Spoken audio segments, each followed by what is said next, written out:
Hello, I'm Beth. Thanks for joining me for this video. I'm posting this video on the winter solstice, so that's why I'm calling it Solstice Sleep Story. It's a video focused on rest. Now you can do this anytime. If you miss it on the solstice, please join me at any time for this video. What we'll do is we'll do just a few postures to prepare your body for rest. I'll time them about 2 to 3 minutes each. And then we'll hold a longer rest pose. And this is where the sleep story comes in. While you're holding your rest pose, I'm going to do a reading that allows you to simply relax. My reading is going to be about the Buddhist Four Immeasurables, and I'll link to the exact reading down below.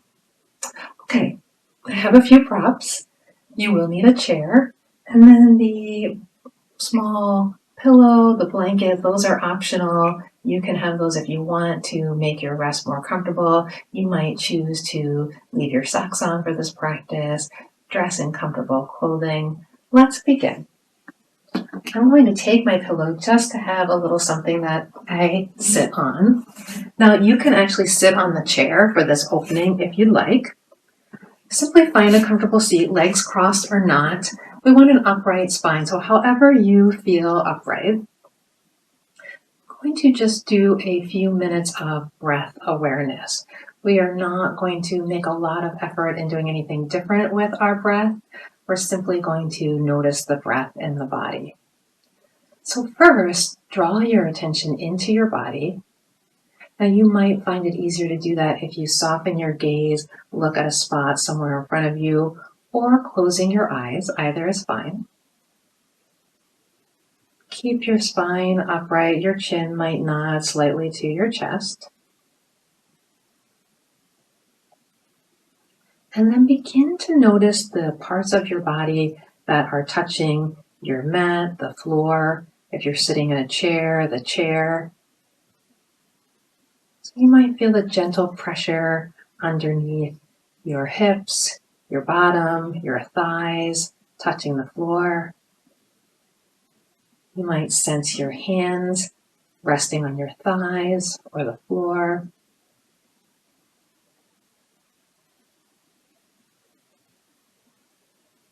And maybe you notice other sensations in your body.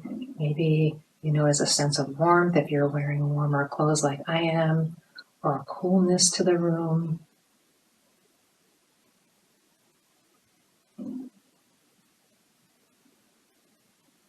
Begin to bring your awareness toward your breath. So noticing where you feel your breath in your body.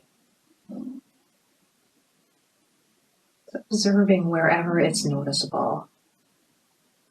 Perhaps you feel a little bit of a gentle tickle around your nostril as you breathe in and out through your nose. Maybe you have a sense of your chest expanding, falling as you breathe. Perhaps you can feel the side ribs moving in and out with breath.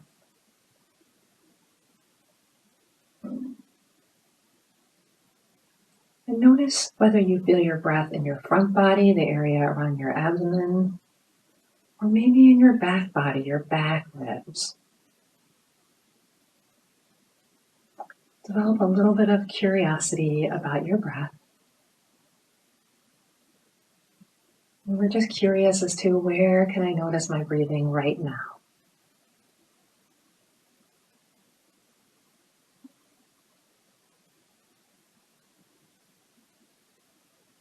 And then in this last minute of focus on the breath, we'll take the focus on our exhale and very gently, very softly, minimal effort, we'll try to let the exhale be a little bit longer than the inhale.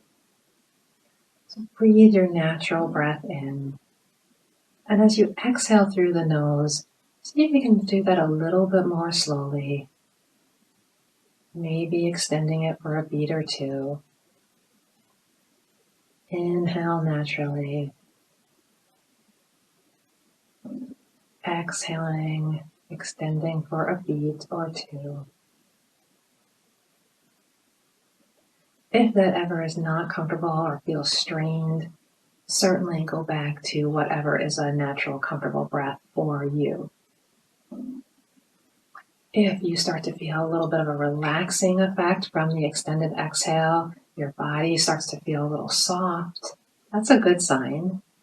That means you can use that breath throughout the practice, emphasizing that slightly longer, softer exhale.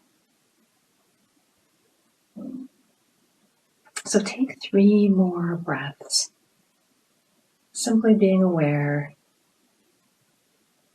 You might say to yourself, inhale on the inhale, and then maybe a long exhale to encourage that longer exhale. And one more, even if you didn't do 3, do one more like that.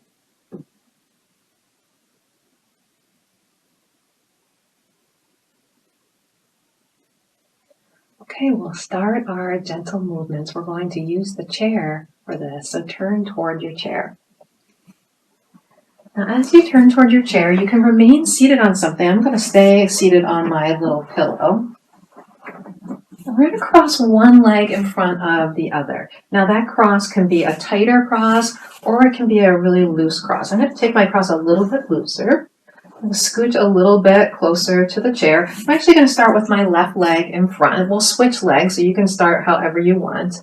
Now, I might have to move the chair. I want the chair in a position that when I start to hinge forward from my hips, not rounding forward, but hinging forward, that I can rest my forehead, my arms. We'll see. You get to choose what part of your body you want to rest on the chair. So be sure that your sits bones are underneath you and kind of pointing behind you as you start to hinge from the hips, leaning forward. Now, if you have to move the chair in closer, the chair comes closer. And then take either your forehead to the chair, your arms can rest by your sides, maybe your arms come to rest on the chair.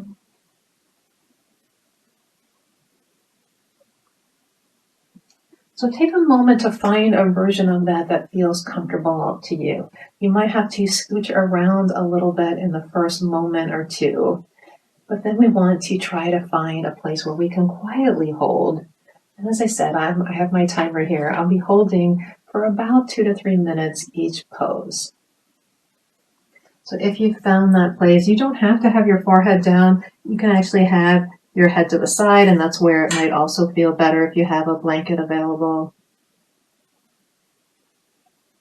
Once you're settled into a quiet space with your body, return to your breath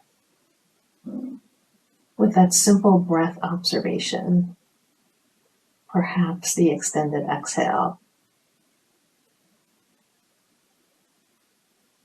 Now, as you're breathing here, your attention probably is going to wander, and that is normal.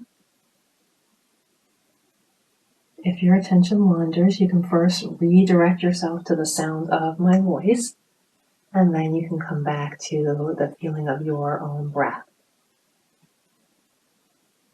So we have about another 30 seconds or so in this pose. What can you soften? Where can you let go just a little further?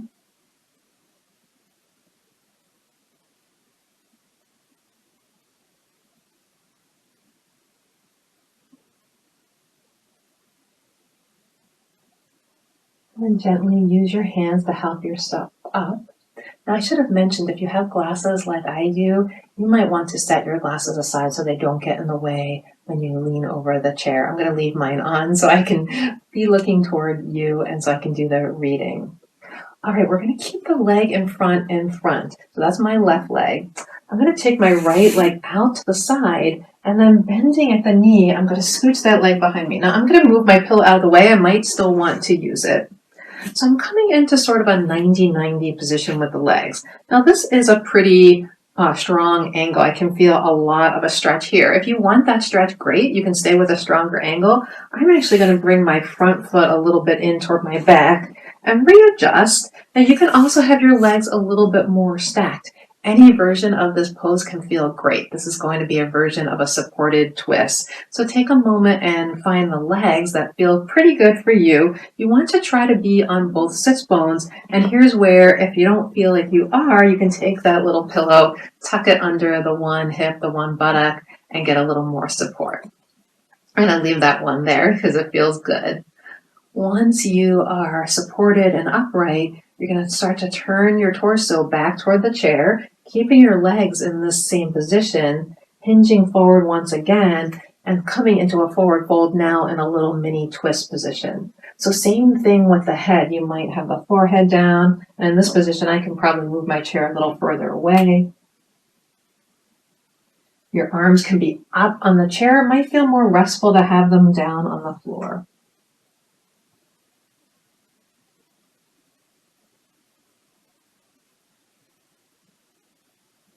And you're taking these opening moments of the posture to adjust to a place that feels comfortable and supported.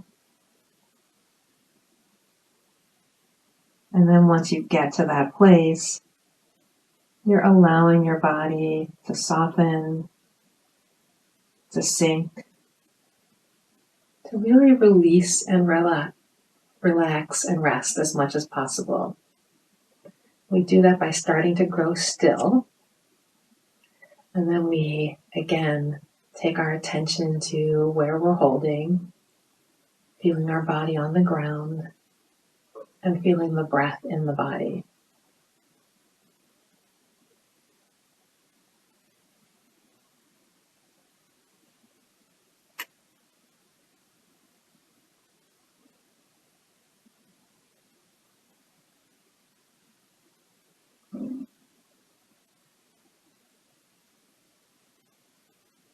Especially in the moments that I'm quiet, your attention will likely wander. Know that that is natural and normal. Gently bring your attention back. If I'm not speaking, you can't bring it back to my voice. Bring it back to your own breath. Perhaps you can even hear the sound of your breath.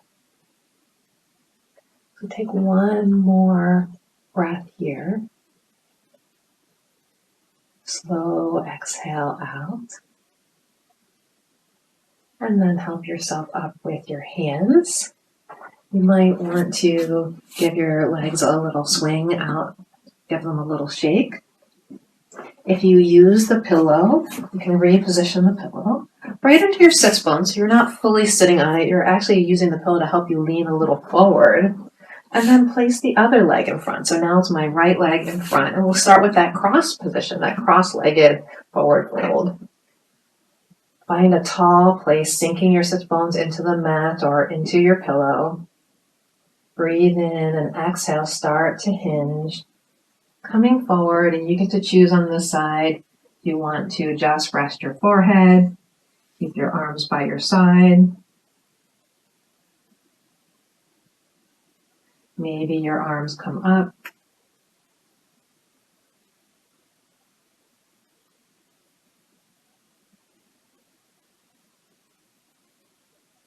You adjust, and then you start to find stillness in this forward fold.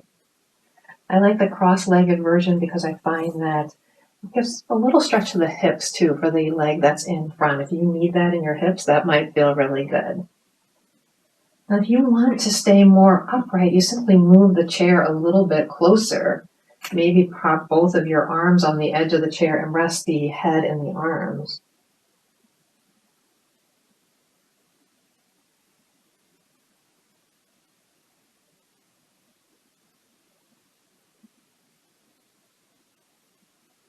Notice how when you're in this hinge forward position, maybe the breath now is more obvious in your back body than it was when you were simply seated.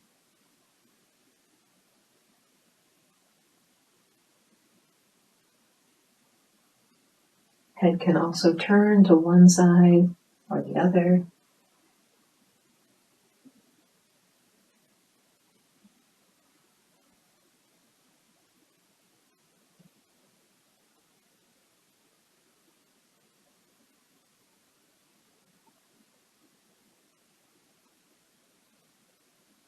Let's take one more full breath here. Full breath in, long exhale. Start to help yourself up. So we'll stay with the front leg in front, and then we'll start to swing the back leg around. So you can come onto your foot first and then dip the knee in, internally rotating at the hip. Now I'm going to adjust. I'm going to take the pillow out first and see where I need it. Maybe adjust my sits bones a little bit. And I know I'm going to like this front leg in a little closer to the back leg. You don't have to be the same on both sides. You can be more stacked on one side or the other. I think I actually feel like I want the pillow in front of my front hip this time. That's really how to adjust the pose for you. That's what's important. Once you find that position, you might find yourself off to an angle. You turn your torso back around to the chair and then start to hinge forward, same as we did. Finding that spot, scooching your chair if needed. So your body is adjustable, the chair is adjustable. Adjust this to you.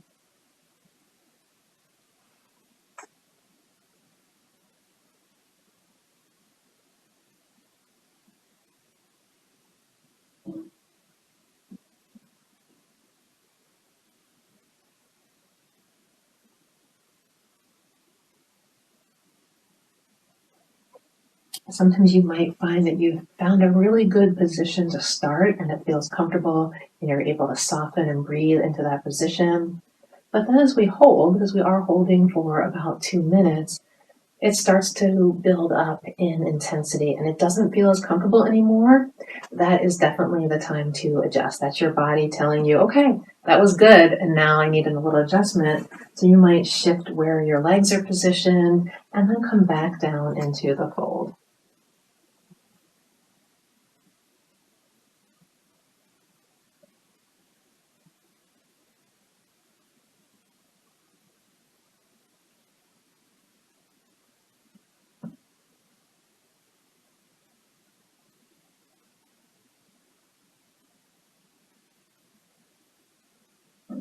Remember that our goal here is not so much to stretch, although you will get a little bit of a stretch from some of these poses, but really to soften, to allow our body to start to let go, to sink into the props that we're using, get a little bit of a sense of release. So let's hold this for about 3 more breaths.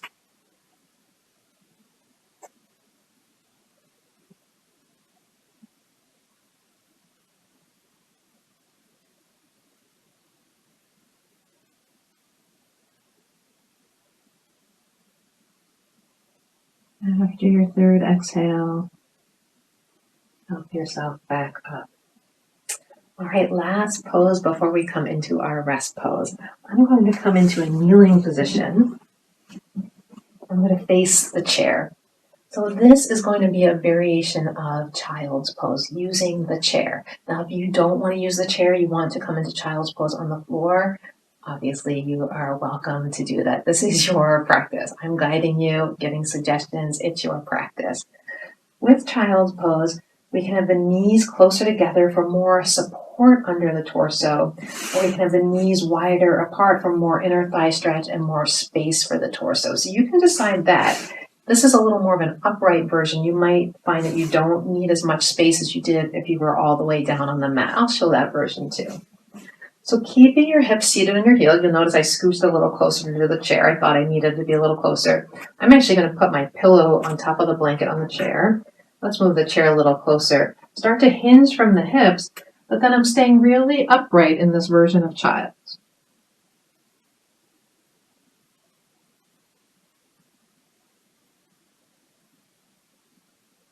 And this is a nice version for me because this lets me keep my hips right on the heels, something in the lying version that is not as easy or comfortable for me to do. So you can see how that feels for you to stay upright like this.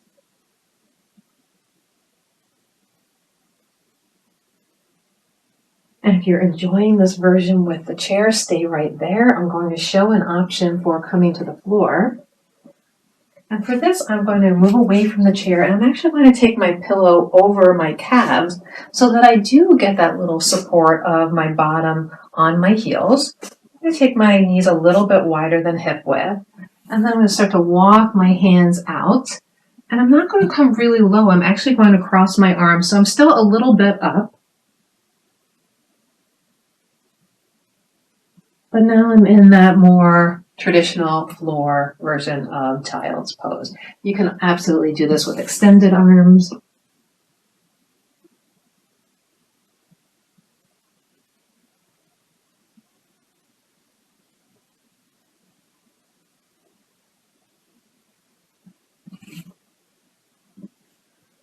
Nice thing about having options like this is, one, you can bring these options into any other practice that you do. So any way that the teacher is teaching, if you know that there's a particular option that you really like, then you can go right to that option. You can also do this video again and try different options, try different versions of each of the poses. So I'm going to go back into the chair hold, and we'll hold for about another minute or so.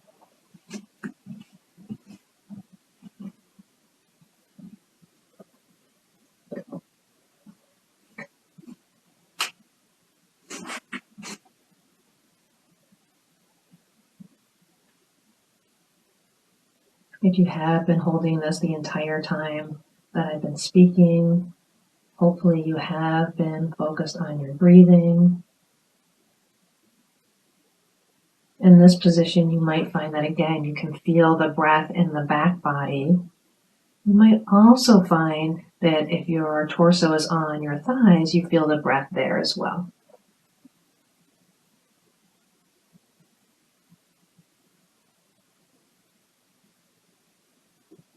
Let's take about 3 more breaths here.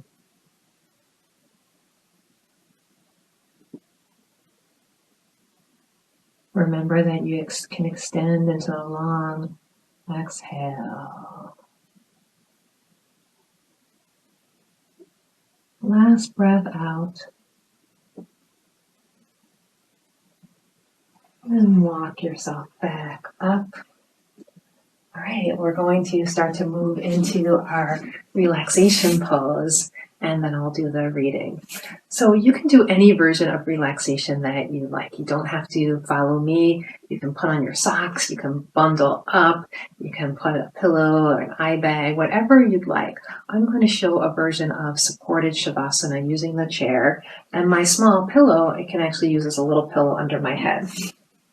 I'm going to set this pose. I'm not going to stay in it so I can sit up and read.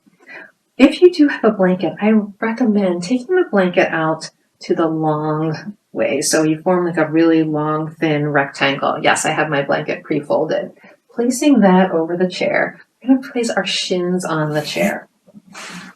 Now this is a good height for me. If it's not for you, use a small stool, a chest, even a couple stacks of firm couch pillows will work for this. Because we want the legs to come so that you have about a 90-degree angle.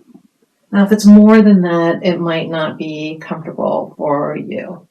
Now, here's what I'm going to do with the blanket. Now, I have practice at doing this. It might feel a little tricky if you've never done it before. I'm going to flip one long edge over and tuck it under my legs, and then the other. This just adds a little weight to my legs and helps them stay together, so I don't really have to think about supporting my legs here. And then I'll relax back, take my pillow.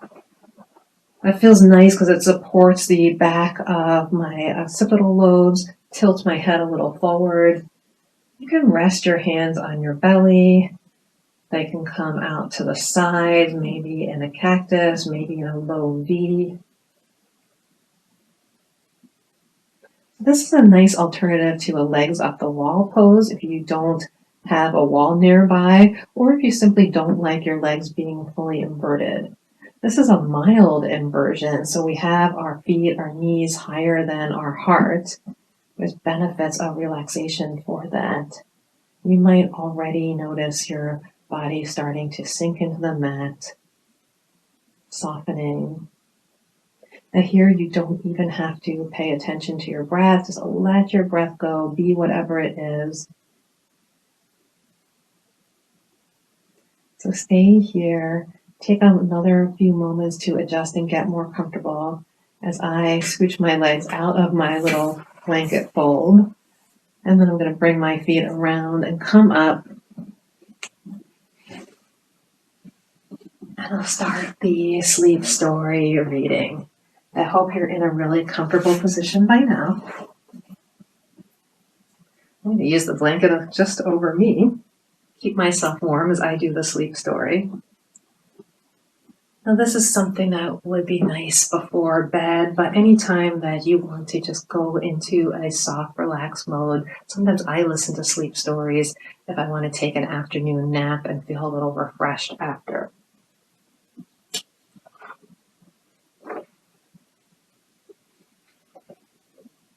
Okay. Again, I said this reading is about the Four Immeasurables from Buddhism. The article is called The Four Faces of Love, the Brahma Viharas by Gil Fronsdal. And again, please do look below in the comments for the reference. The heart has four faces. Each sees the world in a different way and speaks with a different purpose. Yet as each aspect belongs to the same heart, they are inseparable, like the four directions of a compass.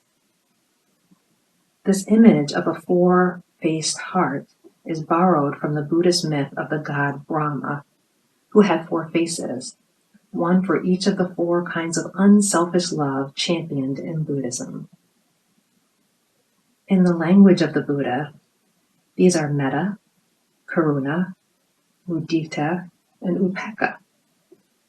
In English, they are commonly known as loving kindness, compassion, appreciative joy, and equanimity. Because the god Brahma is said to dwell, and that's the Vihara, in these four forms of love, they are known as the Brahma Viharas, translated in English as divine abodings. We all have the potential to abide in loving kindness, compassion, appreciative joy, and equanimity.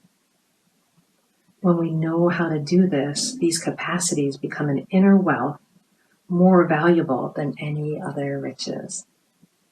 To tap into this wealth, Buddhism teaches practices for developing each of the four Brahma Viharas.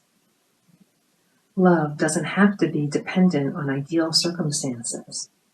Rather, we can learn to recognize, awaken, and develop it so it becomes the natural dwelling place of the heart.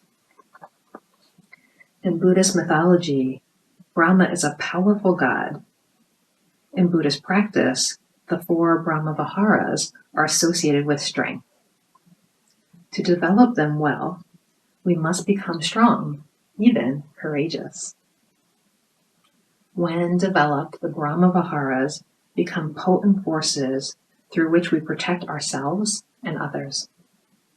They are powerful aids for resolving conflict, promoting healing, and creating social harmony. As strengths, they contribute to confidence in all areas of life. In their simplest forms, the Brahma Viharas are attributes experienced in ordinary, everyday life. Seeing a small puppy can evoke loving kindness, a feeling of appreciation, goodwill, and friendliness. If the puppy gets hurt, we may feel compassion, a sense of kindness, caring, and a sincere wish for the puppy not to suffer. If the puppy is frolicking around, we may feel appreciative joy, delighting in the happiness the dog feels. And when the puppy is overeager to run after a squirrel and then deflated when he can't catch it, we can feel the Brahma Vihara of equanimity. We can clearly love the dog with a stability that keeps us becoming elated or stressed with the ups and downs. When the Brahma Viharas become strong, they are much more profound than our responses to a puppy. They enable us to keep love at the forefront in all our social encounters with anyone we meet, no matter how challenging. With loving kindness, we learn how to maintain a healthy goodwill to those who are hostile, to have a balanced compassion for those encountering tragic suffering, to experience a stress-free joy when celebrating others, and to feel an equanimous love for those who we cannot help. All these capacities are said to be of the heart because they are dispositions deeper and more stable than thoughts about loving. They are deep when not entangled in the shadows of selfishness, and they're stable when not compromised by fear, aversion, and craving. They involve attitudes and intentions that arise out of social instincts embedded in our philosophy, in our physiology, neurology, and psychology. Because they appear easily when we are at ease, they can feel like the natural working of our inner life. When we're free from stress, the presence of any of the Brahma Viharas is deeply satisfying and nurturing, supporting relaxation and a sense of well-being. Each Brahma Vihara is appropriate and right for a particular kind of circumstance. In uncomplicated social encounters, we can offer the face of friendliness and kindness. When people are suffering, we approach with compassion. When people are happy and successful, our appreciative joy shares their good fortune. And when the other three faces of love are not appropriate or helpful, it is equanimous love that is present for the situation. Part of the power of the Brahma Viharas comes from the intention to love, not just the feelings or emotions themselves. When we appreciate others, metta is a basic goodwill that wishes well-being for others. When their suffering moves us, karuna is the wish for that suffering to end. When their joy delights us, mudita is the wish for their joy to continue. And in the particular circumstances when we have no role in the welfare of others, upekkha is the wish that we ourselves not become agitated while keeping our hearts open and responsive, perhaps available for when we can help. Each time these intentions are evoked, they become stronger and more readily available to motivate our actions in the world.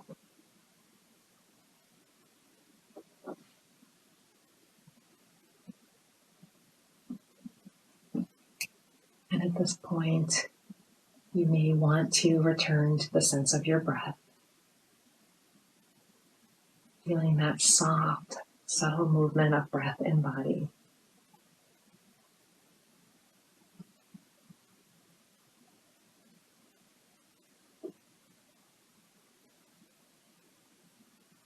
Allowing the breath to continue to be soft and comfortable.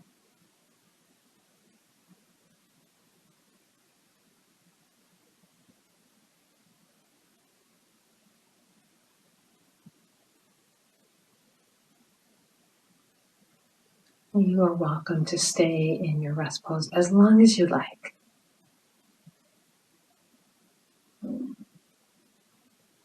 Five minutes is great. That's about what we did with the sleep story. 10 minutes is better. Stay for 20, 30 minutes if that's what you need in your life.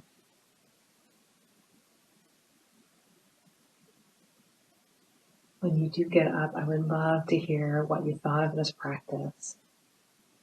I'm always responsive and open to your comments, and I base my future practices on what I hear back from you. So if you'd like this, if you'd like me to do other sleep stories, please let me know.